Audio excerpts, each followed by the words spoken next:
Crystal. कहा यह जा रहा है कि जितनी सैटेलाइट ये अमेरिका की आंखें आसमान के ऊपर उसने फिक्स की हुई हैं, पूरी दुनिया को दिखला दूंगा उन सैटेलाइट्स को वहीं पर जहां पर वो हैं। ये दावा है कि सच हो सकता है?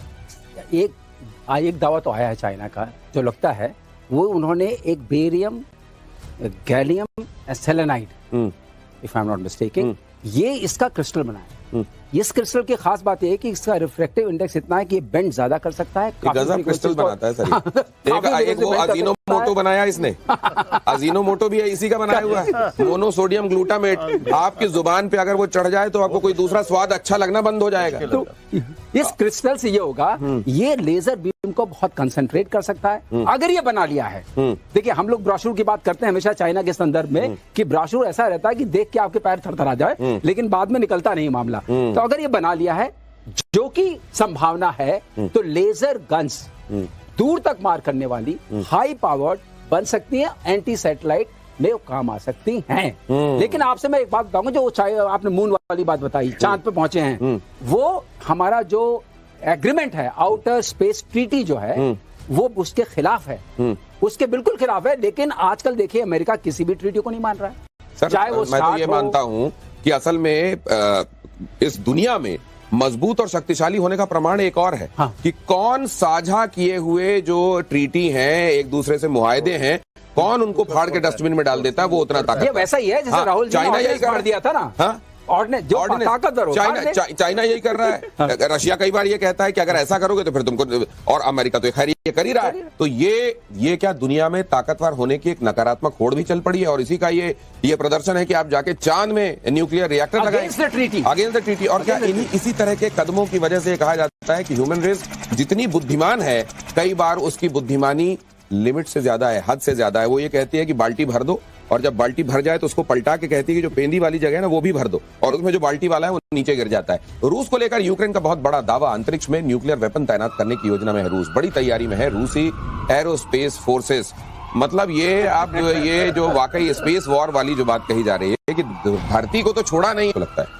देखिए होगा तो जरूर कुछ ना कुछ, क्योंकि जब ये फैक्टमैन जो बनाया था न्यूक्लियर की। नहीं सर, ये जो कहा जाता है कि अगर आपको धरती पे राज करना है तो आपको पानी पे कंट्रोल चाहिए, समंदर में अगर कंट्रोल करते हैं आप तो धरती पे राज कर ले, ये बात कही जाती है स्ट्रेटजिस्ट के। क्या स्पेस भी ऐसे ही है कि जो स्पेस को काबू कर लेगा वो धरती पर भी राज कर लेगा? देखिए स्पेस पे तो राज अभी, देखिए ऐसा है कि स्पेस के अंदर होड़ लग गई है, राज करने की स्थिति में कोई भी नहीं है। यदि आप मून के साउथ पोल पे नहीं लैंड कर पाते हैं और भारत लैंड कर जाता है तो आप ये कहेंगे स्पेस का पूरा हमने पकड़ लिया। देखिए स्पेस का बहुत डिस्टिंक्ट है, बहुत ऐसा नहीं है कि आप कल ही हो जाने वाला है। ये फीचर बोलते हैं 2035 में सब स्टेबलाइज, स्पेस जो आप बात करते हैं होड़, वो भी स्टेबलाइज करेगा, क्योंकि after some time there is nothing. मैं कहना चाहता हूं आपको, देखिए ये तो स्पेस वॉर सुना दो, एक कविता सुना दो। स्पेस वॉर की बात हो रही है सर। मैं आपको बताऊं भारत का रुख, जब हम बात करते हैं ना, समुद्री रुख की बात करते हैं तो ग्लोबल साउथ की बात करते हैं, और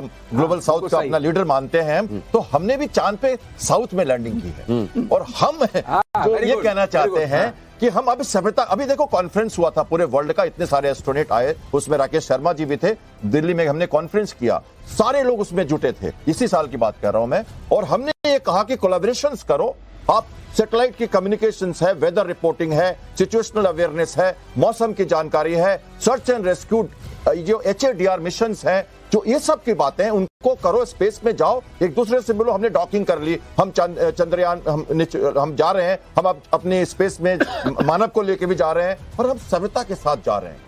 तो कहीं ना कहीं जो भारत का रोल है ना, वो स्पेस में भी बनेगा। आप ये ध्यान रखना कि ये रशिया चाइना जब होड़ लगाएंगे, ये रिएक्टर बनाएंगे, ये कैप्टन शाम ये कहना चाह रहे हैं कि जहां जहां पर जब घाव आ जाएंगे ना, ये जो मानव इस तरह के एंडेवर जो कर रहा है उसमें घाव बनेंगे, जब मरहम की जरूरत होगी तो हिंदुस्तान पहुंचेगा। हिंदुस्तान की किस्मत में यही लिखा हुआ है शुरू से कि वो अपने विश्व गुरु होने को वहां पर दिखाता है जहां पर असल में जहां लोग पहले त्राहिमाम कर रहे होते हैं, वहां जाकर वो जब राहत की जरूरत होती है भारत करता है। लेकिन क्या बाकियों की जिम्मेदारी भी नहीं बनती? भारत का काम इस लिहाज से क्यों बढ़ाया जाता है? पाकिस्तान को धूल चटाने वाली ब्रह्मोस से जुड़ी बड़ी खबर है, ब्रह्मोस मिसाइलों की बड़ी खरीद को मंजूरी, भारतीय सेना देगी सुपरसोनिक मिसाइलों का बड़ा ऑर्डर, नेवी से भी ब्रह्मोस मिसाइलें खरीदने के लिए मंजूरी संभव। नेवी के संदर्भ में क्योंकि बात हो रही है कैप्टन शाम, ये ब्रह्मोस के संदर्भ में या मिसाइलों के संदर्भ में मारक क्षमता के हिसाब से नेवी कहाँ है और क्या किस तरह के लिए डेडलाइंस अपने लिए लेकर चल रही?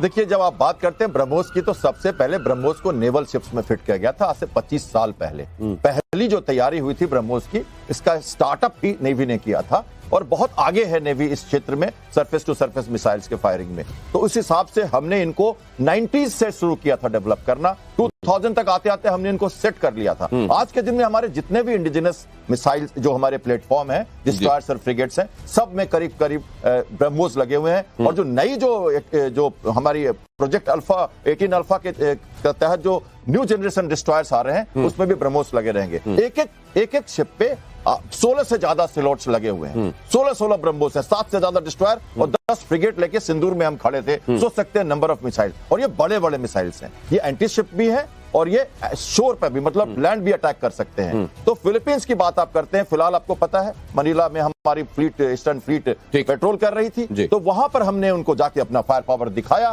पहली बार हमने ज्वाइंट पेट्रोल किया है। कोऑर्डिनेटेड पेट्रोल हम करते थे, ज्वाइंट पेट्रोल कर रहे हैं। चाइना ने शैडो किया हमको, वो देख रहा है हमारी मारक शक्ति को। और वियतनाम जैसे हमारे सिंगापुर है, वहां भी सिमेक्स में आने सतपुड़ा है, कलकत्ता और किल्तान और शक्ति वहां लगे हुए हैं। तो ये जरूरी है कि हमें समझना कि हमारे ब्रह्मोस जो है cost effective, precise, easy to operate, और पानी में, हवा से और जमीन में और सबमरीन से भी, तो ये सब जगह से लॉन्च हो सकती है। तो ब्रह्मोस को लेकर पूरी दुनिया में आप देखिए, इतना जितना ये मिसाइल, इसका नाम रिवर्बरेट इन दिनों कर रहा है, शायद ही किसी का कर रहा हो। और ब्रह्मोस को लेकर अमेरिकी अखबार में खबर आई है, ब्रह्मोस की ताकत देखकर चौंक गए थे ट्रंप। परमाणु वॉरहेड लगाने का डर सता रहा था कि कहीं ब्रह्मोस के सिर पर परमाणु सामग्री रखकर यहां तो नहीं भेज दिया गया कि वो टोकरा यहां खाली हो और फिर उसके बाद वहां किराना हिल्स में कुछ बचे नहीं। ये डर क्यों लगा होगा अमेरिका को अचानक? डर अमेरिका को लगा, मैं आपको बताऊं, ब्रह्मोस के जो जन्मदाता हैं, जिनका नाम बहुत कम लिया आता है, आया है कभी कभी, वो है डॉक्टर पिल्ले। डॉक्टर पिल्ले ने इसको उनके साथ एग्रीमेंट करके ब्रह्मोस की रचना की और इस तरीके से ये प्राइवेट एंटिटी बनी, जिसमें कि गवर्नमेंट ऑफ जो रशिया है उसका 50.5%, 49.5% था, गवर्नमेंट ऑफ इंडिया का 50.5% था, किसी का 51% नहीं था, इसलिए प्राइवेट सेक्टर बन गया टू अ डिग्री। तो उससे ये निकला, ब्रह्मोस आगे बन के आई।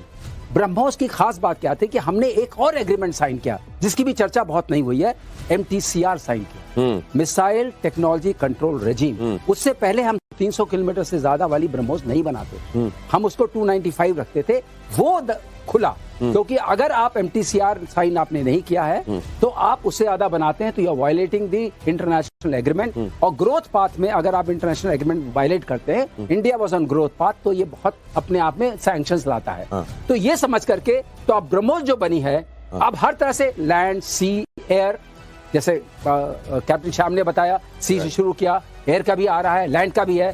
तो अब ब्रह्मोस जो है प्रेसिशन में आगे बढ़ती आ रही है। AI जो आप बात कर रहे थे, ब्रह्मोस को सेल्फ लर्निंग वेपन बनाया जा रहा है। कैसे? रेंजेस में जब हम फायर करेंगे, it will learn from the environment and correct and accurate itself. ये वाली बात आ रही है। तो ये कोर्स करेक्शन का भी के लिए भी दिमाग इसको दे दिया गया है। और नौसेना को मिला नया युद्धपोत हिमगिरी। भारतीय युद्धपोत हिमगिरी से जुड़ी ये खबर देखिए कि इससे पाकिस्तान की नींदें उड़ गई हैं। ब्रह्मोस और बराक मिसाइल से लैस है ये हिमगिरी। ब्रह्मोस और बराक मिसाइलों से इसकी मारक क्षमता और भी ज्यादा बढ़ जाती है। मुझे लगता है साम दंड भेद, साम मतलब तुलना की बात की आपने, कहीं भी नहीं है नेवी। हमने उनको रिस्ट्रिक्ट कर दिया। दाम के मामले में कटोरा है, बिल्कुल कटोरा है, तो उनको पता है। दंड के मामले में ऑपरेशन सिंदूर में अभी दिया है, हमने पेनल्टी मेजर दिया था। और दाम मतलब कॉस्ट ऑफ वार वो जीत नहीं सकते। और भेद वहां दिखाई देता है सर। और भेद जो अंडा फूट रहा अपने आप, हाँ बिल्कुल, वो भेद है जो हम कहते हैं कि सिंदूर बंद क्यों किया, मार बलूचिस्तान अपना झंडा अलग फहरा रहा है। हमें क्यों करना है? अंडा फोड़ने दो ना, फोड़ क्यों रहे हो? मैं आपको कहता हूँ। तो भेद तो कर रहे, साम दाम दंड भेद से चलिए, हमारी नीति वही है। अब बात करते हैं तुलना की। सारे के सारे शिप उनके बैठे रह गए अंदर। आप 17 अल्फा की बात कर रहे हो, प्रोजेक्ट नीलगिरी की, ये हिमगिरी का शिप है, दूसरा शिप है। ऐसे 6 शिप थे हमारे पास। पहला शिप जब हमने टाइप 12 लिया था इंग्लैंड से, नीलगिरी, हिमगिरी, दूनागिरी, उदयगिरी, विंध्यागिरी, तारागिरी, ये 6 शिप थे। अभी इनको दोबारा बनाया जा रहा है। हम रिक्रिएशन करते हैं शिप्स को। नीलगिरी मेरा पहला शिप था जहां मैंने पहली लैंडिंग की थी एज ए हेलीकॉप्टर पायलट। मुझे याद है 1988 में, और ऑपरेशन पवन में मैं 1 साल रहा इसी शिप से। तो ये वही क्लास एक एक्स्ट्रा शिप्स में बन रहा है, जो 3 शिप हमारे गार्डन रीच में बनेंगे और बाकी 4 मैचगॉन डॉक बना रहा है। मलयगिरी एक नया शिप है, नया नाम है ये सब, देखिए मलयगिरी एक नया नाम है। 7 शिप बनेंगे, इसके साथ हमारे फ्रिगेट अगले 3 सालों में नेवी को मिलेगी। तो ऑब्वियसली ये 25 से ज्यादा फ्रिगेट्स, ये 20 से ज्यादा destroyers, 2 aircraft carrier, 17-18 submarine, 3 SNBM, ये अरिधमन आ रहा है, उसकी ध्वनि आने वाली है अभी। तो कैपेबिलिटी से कहां नहीं डरेगा वो, टर्की क्या कर लेगा उसको। 3 शिप लेके आया था, उसको भी भगा दिया था हमने, वो नहीं आ पाया दोबारा इस तरफ, उसको हिम्मत नहीं हुई दोबारा कि हमारे इंडियन ओशन में आ सके। और हमने छोड़ा नहीं, हम साइप्रस चले गए तुरंत, टर्की को समझाने के लिए हम साइप्रस चले गए। उसके पहले हम पिछले साल ग्रीस गए थे, हमारे नेवल चीफ ग्रीस गए थे। आज पिछले 4 दिनों से हमारे नेवल चीफ जापान में थे और फिलीपींस में हम बड़ी एनलाइटनिंग चर्चा आज रही सर आप लोगों के साथ। और मुझे तो ये लगता है कि वक्त कम पड़ता है, वरना आप लोगों से न जाने कितना ज्यादा सीखा जा सकता है। ये AI जो है ना, हमारे यहाँ तो आई कहा जाता है माँ को, आप जानते हैं महाराष्ट्र में माँ को पुकारने के लिए आई कहा जाता है।